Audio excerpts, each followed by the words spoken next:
উম্মে আয়মান বলেন, আমিনা গো, ও আমিনা, তোমার কি কষ্ট হয়? গো নাগু দাসী কষ্ট খানায় কাবার সন্তানের যেই ব্যথা সেটা আমি কিছুই বুঝি না। ভাইয়েরা, আবার উম্মে আয়মান বলেন, আমি শুনতেছি খালি চতুর্দিক থেকে সালামের আওয়াজ আসতেছে। এই সময় মুহাম্মদ সাল্লাল্লাহু আলাইহি ওয়াসাল্লামের শের মোবারক জমিনের দিকে আসতেছে। বলেন সুবহানাল্লাহ। আল্লাহর হাবিবের শের মোবারক আসতেছে। উম্মে আয়মান বলেন, ও দুনিয়ার মানুষ, পৃথিবীর সন্তানগুলি, দুনিয়ার সন্তানগুলি মায়ের উদর থেকে আসলে খোলা ভাবে এসে যায়। আমিনার সন্তান মুহাম্মদ পৃথিবীতে আসবার কালের একটা নূরের টুপি পড়া অবস্থায় এমন ভাবে আসলো, কসম আল্লাহর, আমিনার শরম আমরা দেখি না। হুজুর এসে গেলেন সিজদার অবস্থাতে, আর জমিনে পড়িয়ে তিনি সিজদায় পড়লেন। সিজদায় পড়ে একটা শব্দ দিলেন তিনি কান্নার। আমিনা বলেন, ও দুনিয়ার মানুষ, পৃথিবীর সন্তানরা বিভিন্ন আওয়াজে কাঁদতেন, আমার মুহাম্মদ জমিনে পড়িয়া কানল, আল্লাহুম্মা ইয়া রাব্বি হাবলি উম্মতি ইয়া উম্মতি, এই বলে রাসূলের কাছে। এই জন্য এই সময়টা ছিল, হুজুর যখন আসলেন এই সময়টা সবে কাজে ছিল, রাত্র 3:30টার মতো। তাই শাফি মুজাহিদ রাত্র 3:30টায় ফজরের নামাজ পড়ে রাসূল সিজদার অবস্থায় দুনিয়াতে আসছিলেন। আর আমাদের ইমাম আজম আবু হানিফা রাহমাতুল্লাহ আলাইহি বলেন, শাফিরে, আল্লাহর হাবিব যদিও সবে কাজে সিজদার অবস্থায় জমিনে এসেছিলেন তিনি, কিন্তু যখন ফেরেশতারা রাসূলকে প্রথম আকাশে নিয়ে সোনার তক্তা শোয়াইয়া কাউসারের পানি দিয়া গোসল করাইয়া জান্নাতি লেবাস পরাইয়া জিবরাইল আমিনার কোলে দিয়া যায়, আমার নবী আরেকটা সিজদা করেছিলেন। ওই সিজদাটা শোবে সাদেকের মধ্যে ছিল। বলেন সুবহানাল্লাহ। এই জন্য হানাফি মুজাহিদ আমরা শোবে সাদেকে ফজরের নামাজ পড়ি। তাই হাদিস শরীফ আছে, আসিরুল ফাজরা, তোমরা অতি আকাশ ফর্সা করে পূর্ব আকাশ, তারপরে ফজর পড়ো। বলে সুবহানাল্লাহ। তাই বাগদাদ শরীফের গাউসুল আজমের মসজিদে, বড় পীর আব্দুল কাদের জিলানীর মসজিদে 2 বার করে ফজরের জামাত হয়। কারণ ওখানে 4 মুজাহাবের লোক, বিশেষ করে শাফি আর হানাফি 2 মুজাহাবের লোক বেশি। শাফি মুয়াজ্জিন এসে 3টা আযান দেয়, 3:30টা শাফি ইমাম এসে নামাজ পড়ে তারা চলে যায়। একই মসজিদে আবার শোবে সাদেক হলে আবার হানাফি মুয়াজ্জিন আযান দিয়া আবার হানাফি ইমামতি কইরা আবার নামাজ হয়। বলে সুবহানাল্লাহ। কিন্তু কোনো ঝগড়া নাই, কোনো কাইজা ঝগড়া নাই। যত ঝগড়া সবই সোনার বাংলার মধ্যে। নবীজিকে হালিমা তায়েফ নিয়ে গেলেন, শুনছেন না ইতিহাস? প্রথম 2 বৎসর, আর হুজুর 2 বছর বয়সের সময় প্রথম কথা বলা শিখছে হালিমার বাড়িতে। তারিখে সিরাতে খাতামুল আম্বিয়ার ভিতরে মুফতি শফি রহমতুল্লাহ আলাইহি লেখেন যে হালিমা বয়ান করে, ও দুনিয়ার মানুষ, মুহাম্মদ সাল্লাল্লাহু আলাইহি ওয়াসাল্লাম যতদিন আমার বাড়িতে ছিল, আমার কোলে ছিল, আমি সকাল থেকে সন্ধ্যা পর্যন্ত যেদিন কোনো কারণে কাজের ঝামেলায় মুহাম্মদকে যেদিন কোলে নেওয়ার সময় না পাইতাম, ওই দিন আমার বাড়িতে কোনো না কোনো একটা দুর্ঘটনা ঘটত। হয়তো আমার বাড়িতে আগুন লাগত, তাহলে ভেড়া বকরি মরত, তাহলে আমার স্বামী অ্যাক্সিডেন্ট হইত, অথবা বাচ্চার আঘাত প্রাপ্ত হইত, যে কোনো একটা বিপদ আমার বাড়িতে হইত, যদি আমি দিনের একবার মুহাম্মদকে কোলে না নিতাম। বলেন সুবহানাল্লাহ। 2 বৎসর নবীজির বয়স পুরা হয়ে গেছে আজ। হিসাব মতো হালিমা বলে আজকে 2 বছর তার পূর্ণ বয়স। দুপুরের দিকে হঠাৎ কাজের ঝামেলা চুকাইয়া আমার মেয়ে সাহেবাকে বললাম, সাহেবা গো, মোহাম্মদ কই গো, আমিনার দুলাল কই, দে তো একটু কোলে নেই। এই পর্যন্ত সকালের পর থেকে কোলে নিতে পারি না। বলে মা, মোহাম্মদের কি হলো আজ? এই পাহাড়ের কিনারে দাঁড়ায়া খেজুর গাছটার তলে খালি পাহাড়টার উপরের দিকে তাকিয়া তাকিয়া মাঝে মাঝে মুস্কি মুস্কি হাসে। তার কারণ কি মা? আমার বড় ভয় লাগে। হালিমও ভয় পেয়ে গেলেন। হালিমা জানত মুহাম্মদ সাল্লাল্লাহু আলাইহি ওয়াসাল্লামকে কুলে লইয়া এদিক সেদিক ঘুরলেন, অনেক অলৌকিক ঘটনা হালিমা দেখতে। হঠাৎ যাইয়া হালিমা মুহাম্মদ সাল্লাল্লাহু আলাইহি ওয়াসাল্লামের জামার আসল চুপে চুপে ধরছেন তিনি। বলে আমি মুহাম্মদের জামার কোনা ধরিয়া যখন দাঁড়াইছি চুপ করিয়া, আমি দেখি ওই পাহাড়ের কিনারায় শূন্যের উপরে সোনার তক্তার মধ্যে এক যুবক বসা, সবুজ পাগড়ি পরিধানে। আর ওই যুবক মোহাম্মদকে হাত ইশারা করে করে ডাকে, মুস্কি মুস্কি হাসে, আর মোহাম্মদ তার সঙ্গে হাসে। এই ব্যক্তি ছিলেন বাবা কিতাবে লেখে মওলুদ আরুসে হযরত জিবরাইল আলাইহিস সালাম। রাসূলের 2 বছর বয়সের কালে নবীর সঙ্গে জিবরাইল পরিচয় করেছে। হালিমা বলেন, যে মাত্র আমি মোহাম্মদকে টান দিয়ে কোলে উঠাইলাম, এই 2 বছরের মধ্যে আজ পর্যন্ত মোহাম্মদ আমাকে কোনোদিন মা বলে একটা ডাক দেয় না, আমার মেয়ে সাহেবাকে ডাকে না, পানি দাও, খাওয়ান দাও, রুটি দাও, কিছুই বলে না। অর্থাৎ কোনো কথাই তিনি এখনো বলতে জানে না। যেই মাত্র 2 বছর আজ বয়স পুরা, আমি তারে কোলে নিলাম, হঠাৎ করে মোহাম্মদের জবান খুলে যায়। হঠাৎ তিনি আমার কোলে বলতে থাকলেন কি কথাগুলা আমি দেখতেছি। সবুজ পাগড়ি পরা লোকটা মুস্কি মুস্কি হাসে, আর মোহাম্মদ বলতেছি তার দিকে দেখেন, আল্লাহু আকবার কবীরা ওয়ালহামদুলিল্লাহি হামদান কাসীরা ওয়া সুবহানাল্লাহি বুকরাতান ওয়া আসীলা।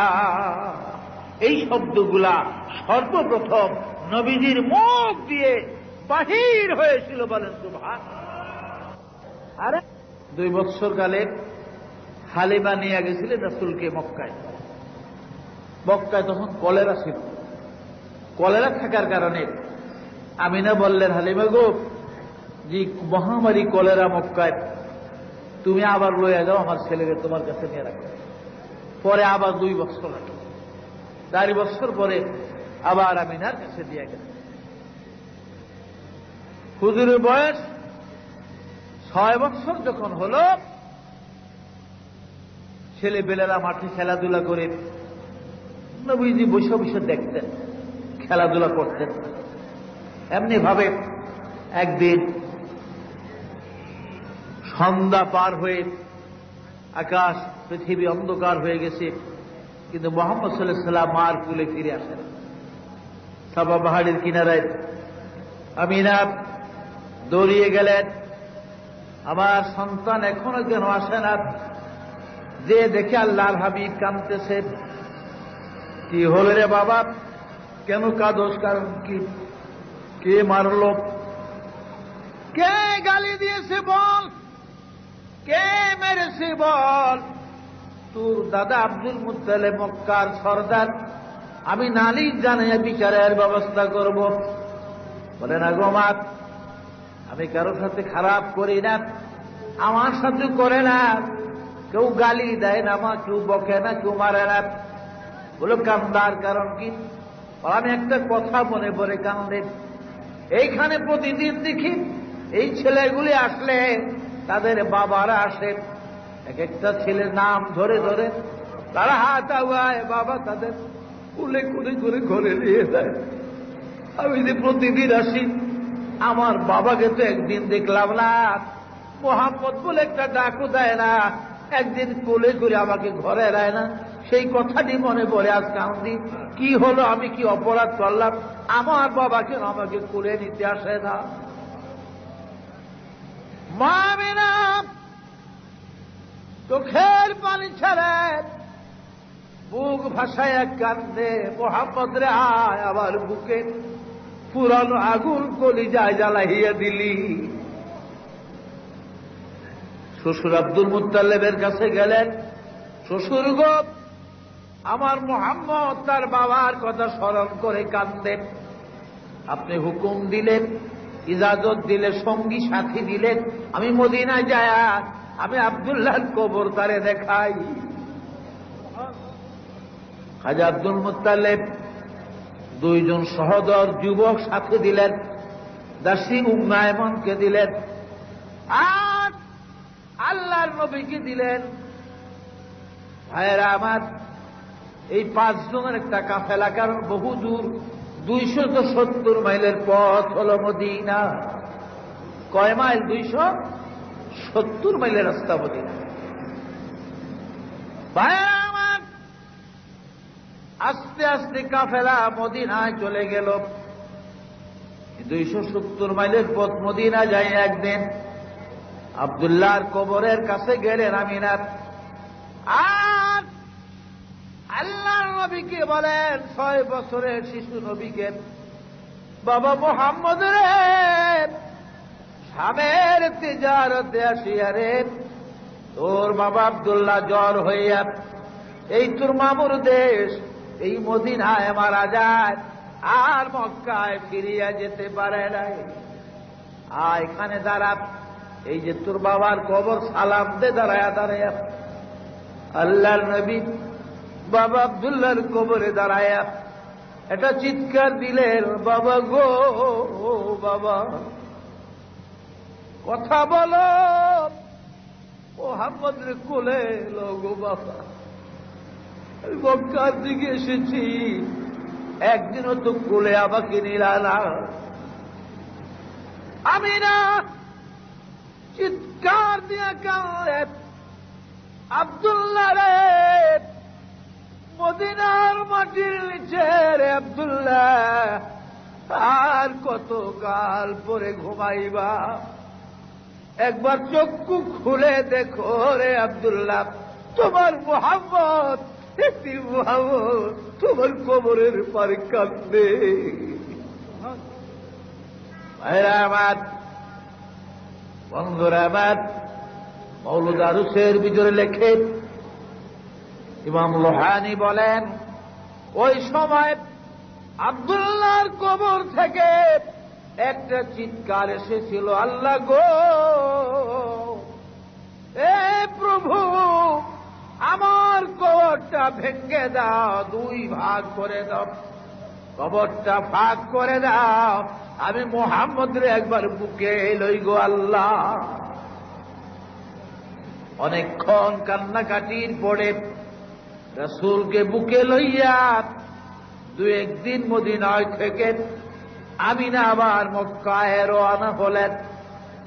9.5 মাইল 10 মাইল রাস্তা মদিনার থেকে। বদরের কিনারায় আবুয়া নামক বস্তি পর্যন্ত যখন গেলেন, আমিনার গায়ে জ্বর আসিয়া যায়। খিমা করলেন, আবুয়া বস্তির পাশে তারা খিমা করলেন। 1 দিন 2 দিন জ্বর আরো বেশি, 3য় দিন আরো বেশি।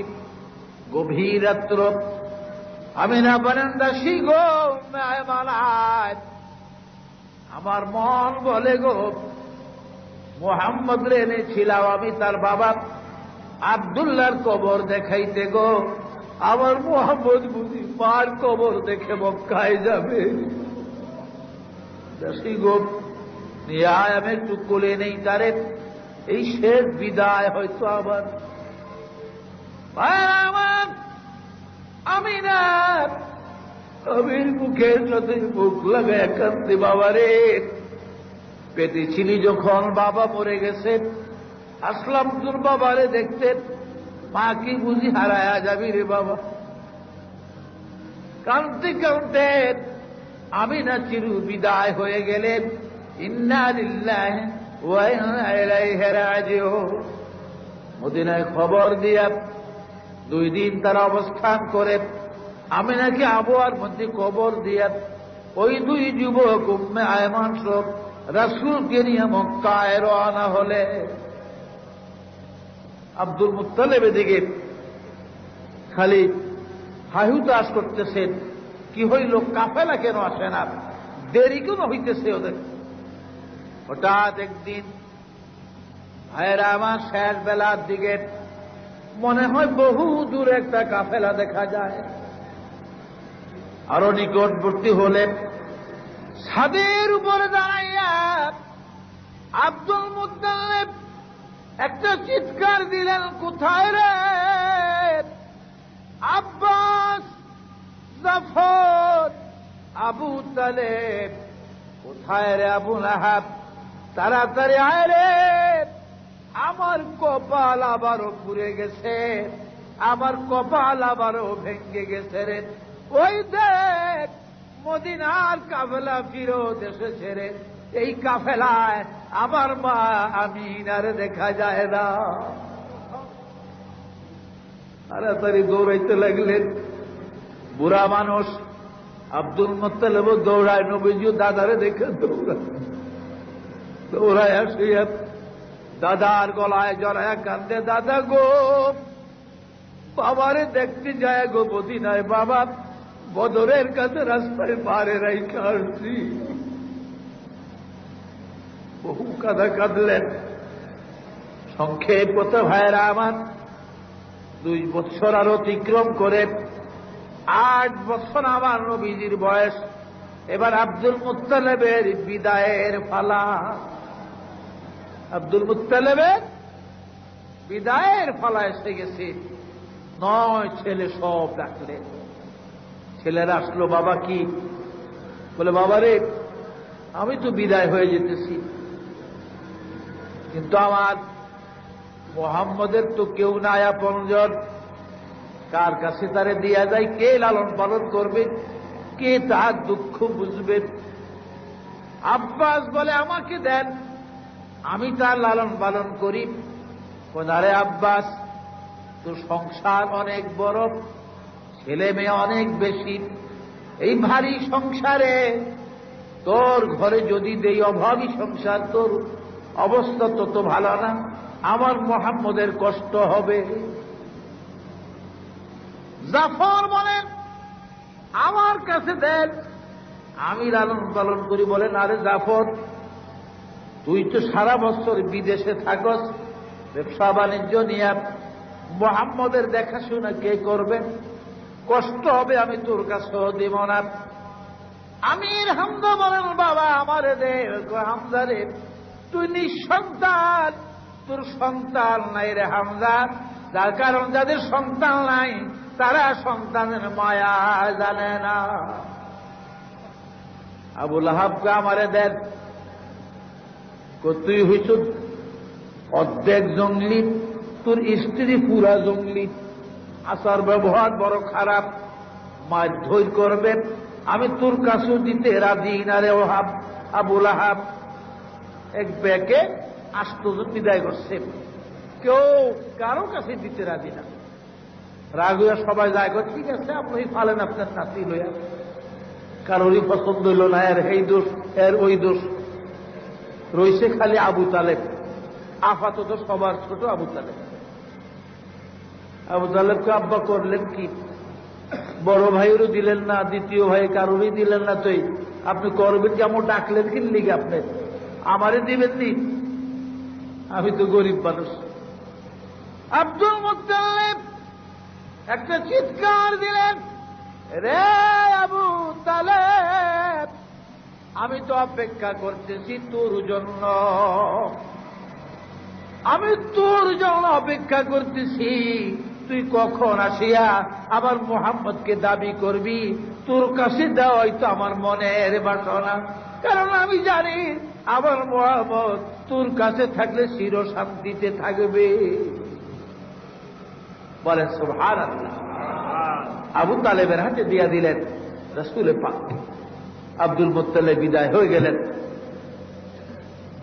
8 বছর নবীজির বয়স, 4 বছর আরো অতিক্রম করে হুজুরের বয়স 12 বছর। আবু তালেব কোন ব্যবসা বাণিজ্য এখন আর করে না বেশি, রাসূলকে দেখে কোথাও যায় না। আর্থিক সংকট অনেকটা হয়ে গেল, তার একটু অভাবের ভিতরে এসে গেলেন। এই সময় তিনি ইচ্ছা করলেন শাম দেশে নতুন করে আবার জীবনের শেষবারের মতো একটা বড় ধরনের ব্যবসা বাণিজ্য করলেন। 72 জনের একটা কাফেলা ঠিক করলেন, তিনি মুলকে শামে যাবে। উনি কাফেলার সর্দার, রাসূলকে জানতে দেয় না উনি যে ব্যবসা বাণিজ্যে যাবেন মুলকে শামে। কিন্তু নবী টের হয়ে গেছে, আবু জেহেলের পাশ ছাড়ে না, আবু তালেবের। চাচা, আমি সবই জানছি, আপনি সিরিয়া যাইবেন, আমি আপনার সাথে যাব। বলে না, তুই যাইস না বাবা। কয় না, যাব। শেষ পর্যন্ত কাফেলার অন্যান্য সদাগর বলে ঠিক আছে, লন ওরে, কত শক্তিশালী, আমাদের চেয়ে সমর্থ শক্তি ছিল না। প্রত্যেক নবীরা, যিনি যেই যুগের নবী ছিলেন, ওই যুগের একজন নবীর গায়ে 40 জন নওজওয়ানের শক্তি ছিল, বলেন সুবহানাল্লাহ। আর আমাদের নবীজির শরীরে বনী ইসরাইলের 40 জন পয়গম্বরের শক্তি ছিল, বলেন সুবহানাল্লাহ। সবার মতে রাসূলকে নিয়ে রওনা হলেন, নবীকে নিয়ে রওনা হলেন, সিরিয়ায় গেলেন। শামের জেনারেল শহর থেকে 32 মাইল পূর্ব দক্ষিণ দিকে এইখানে মফরক নামে একটা শহর আছে। এই মফরকের মধ্যে বহিরা নামক ফাদ্দির বাড়ি। আমি গুনাহগার বহুবার গিয়েছি সেখানে। আমি দামেস্ক ইয়ারমুক ট্রান্সপোর্ট কোম্পানিতে টাকার অভাবে একটা চাকরি করছিলাম 10 বছর। মফরক নামক জায়গাতে ফাদ্দির বহিরার বাড়ি। এই বহিরা তাওরি জবর ইনজিলের একজন আলেম ছিলেন। কিতাবও পাইছে যে আখিরি পয়গম্বর একটা সদাগরি কাফেলার সাথে খুব যুবক বয়সে, বালক বয়সে এই পথে একবার আসবেন তিনি সিরিয়ার বাড়িতে। বহিরা রাস্তার পাশে একটা মুসাফির খানা বানিয়ে রাখছে। যত কাফেলা আসে সব কাফেলার দাওয়াত দিয়ে খাবায় আর চেক করে দেয় শেষ নবী আসছে কিনা এই কাফেলা। আজকে ঠিক দুপুরের দিকে 72 জনের একটা কাফেলা বসলো। হিসাব সবাই একটা জীবিত গাছের ছায়ায় বসে গেছে। চাচা এখানে বসা দেখে নবীজি বেয়াদবি হবে মনে করে মুরব্বীদের কাছে একটু দূরে মরা একটা গাছ, বহুদিন আগে গাছটা শুকায়া গেছে, একটা পাতাও নাই, ডাল গেলে শুকাব। আল্লাহর নবী ওই গাছটা নিচে দেয়া বসলেন।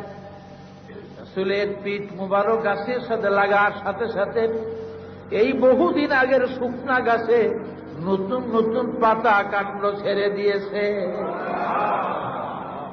বাহিরা দূরের থেকে লক্ষ্য করে, আবার নবী যেদিক সেদিক আসা যাওয়া করেন। বহিরা জানতো যে বিসুরা ইল্লা ইলাইকা ওয়াল গামামা লাকা যাল্লাত ওয়াল মালা সাল্লু আলাইকা। আখিরি পয়গম্বর যিনি হবে গো, তার ছায়া জমিনে পড়বে না, আর এক খণ্ড মেঘের টুকরা তার ছায়া দিয়া দিয়া চলবে। বহিরা দেখি ছেলেটা যেদিকে যায় একটা মেঘের আবরণ, একটা টুকরা মেঘ তার উপর দিয়ে চলে, রৌদ্রের তাপ তার মুখে গায়ে লাগে না, ছায়াও পড়ে না জমিনে। ভাইরা আমার, ছায়া কেন নাই? আমার আল্লাহ বলেন, হে হাবিব, আমি আপনাকে দুনিয়ায় দিয়েছি গো রাসূল, আপনার কায়াটা উম্মতের জন্য দুনিয়ায় দিয়েছি, ছায়াটা আমার কাছে রাখছি, কারণ আপনার ছাড়া আমি থাকতে পারি না। আপনার এই ছায়া দেখে দেখে আমার কুদরতি প্রাণ জুড়াই। অনেক লম্ব ঘটনা, আমার কথা শেষ হয়ে আসছে। বাহিরা জিজ্ঞাসা করলেন, দৌড়ি আসলেন, এই কাফেলা কোথায় থেকে আসলো? বলে আমরা হেজাজ থেকে আসছি, মক্কা। কাফেলার কয়জন লোক? আপনারা 72 জন। কে সরদার এই কাফেলার? সবাই খাজা আবু তালেবকে দেখিয়ে দিলেন, ইনি আমাদের কোরাইশি সরদার খাজা আবু তালেব ইবনে আব্দুল মুত্তালিব। আব্দুল মুত্তালিবের ছেলে আবু তালেব, ইনি সরদার। বলে ঠিক আছে, আসেন, আপনাদের দাওয়াত আমার বাড়িতে। এটা আমার নিয়ম, যে কোনো কাফেলা আসে মুসাফির হালতে দুই এক বেলা আমি তাদের মেহমানদারি করি। বাড়িতে নিয়ে গেলেন বহিরা। বাড়িতে যখন তারা গেল খাওয়া দাওয়ার জন্য, মাল পাহারার জন্য, কাফেলার লোক কারে রেখে যাবে সাব্যস্ত হল আলামিন আমাদের মাল পাহারায় থাকবে। রাসূল, কারণ নবীর ছাড়া কেউ বিশ্বাস কারণে করে না।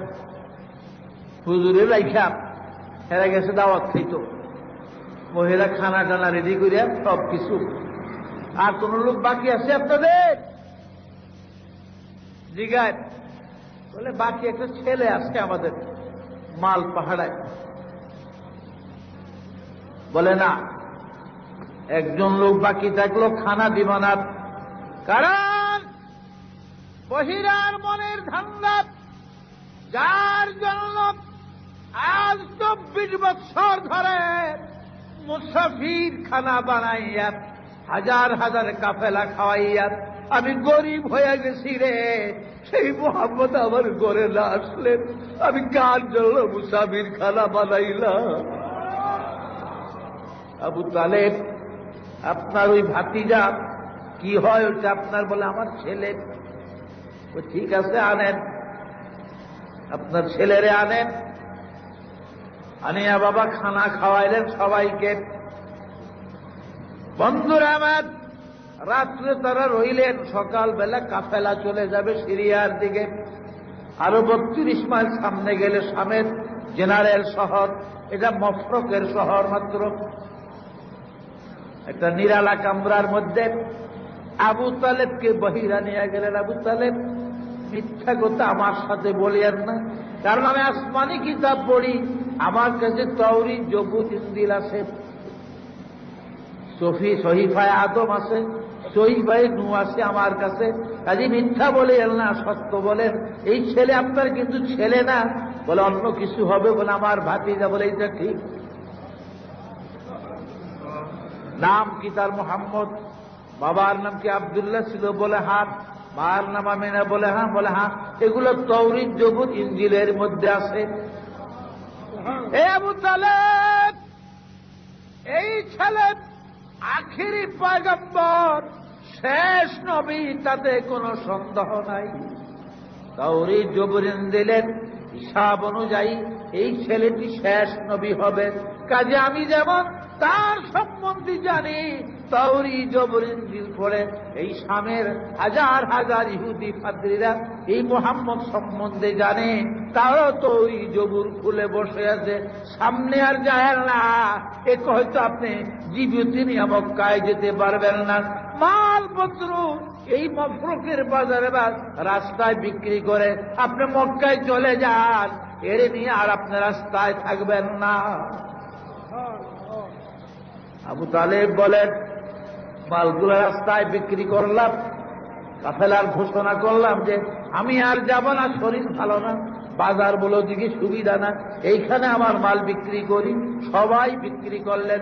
আবু তালেব বলেন, জীবনে বহুবার ব্যবসা বাণিজ্য করেছি, আমার ভাতিজা আল্লাহর নবী মুহাম্মদকে লয়া শামের যে শেষ তেজারতে যেই মালগুলা মেইন শহরে নিতে পারি নাই, কেন্দ্রে নিতে পারি নাই, মফস্বল শহর মফরুকে বিক্রি করেছি। কসম তাওরীত, জবুর, খানায় কাবা, আল্লাহর কসম, ওই দিনের মতো মুনাফা জীবনে কোনদিন হয় নাই। কাফেলা চলে যেতেছে, কাফেলা বিদায় হইয়া যেতেছে। ভাইরা আমার, এদিকে বহিরা ফাতিরি দাঁড়াইয়া রইলেন, তিনি চলে যেতেছেন। 9 ক্রোশ 18 মাইল পর্যন্ত রাস্তা মফরকের বহিরার বাড়ির থেকে জাবালা নামে একটা পাহাড় পর্যন্ত আসলেন তিনি। এই জাবালা পাহাড়ের পদতসে দাঁড়ায় হেজাজের পথের দিকে চেয়ে আছি। মোড় ঘুরিয়া পাহাড়ের যখন মক্কার পথ ধরিয়া কাফেলা চলে যায়, বহিরাত একটু চিৎকার দিয়ে কাঁদে, হায় রে 24 বছর ধরিয়া মুসাফির খানা বানাইয়া হাজার হাজার কাফেলা খাওয়ায়া খাওয়ায়া আমি গরিব হয়ে গেলাম, আসি সোনার হরিণ আমাকে ছেড়ে চলে গেল। কসম আল্লাহর, ও আবু তালেব, এই মুহাম্মদ যদি বেঁচে থাকতো, আমার জীবদ্দশায় যদি সে নবুয়্যতি প্রাপ্ত হইত, কসম আল্লাহর প্রথম কলেমার মুসলমান আমি হইতাম। সেই নবীজি আপনার আমার নবী ছিল। আল্লাহ পাক যেন আমাকে রাসূল পাকের আদর্শের উপরে জীবন পরিচালনার তৌফিক দেন। সকলেই বলেন আমিন। आए थे हम मिसल बुलबुल शायर गुलशान के लिए, आए थे हम मिसल बुलबुल शायर गुलशान के लिए, ले ले माले बाग अपना मैं तो अपना घर चले, बाग दुनिया में ना